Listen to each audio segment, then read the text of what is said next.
So, una maraming salamat sa pagdalo sa graduation natin. So, I welcome you all. So, ito yung day, ito yung araw ng day natin para receive yung fruit or yung pinagpaguran natin for the last couple of months.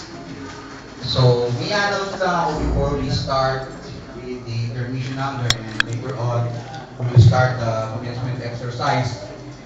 So, yung pagbibigay ng mga certificates sa mga successful graduates. No? So, lahat is combination nung last year, last quarter of the year, and also this year. Pinag-isa lang namin Pang YouTube. Napanood mo yung YouTube daw? Marami kami ng content. Pasok ko na to. May na lang ako i-announce. Okay.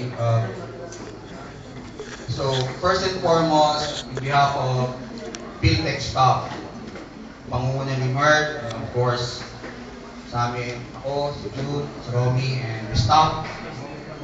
Bet. We are very thankful sa mga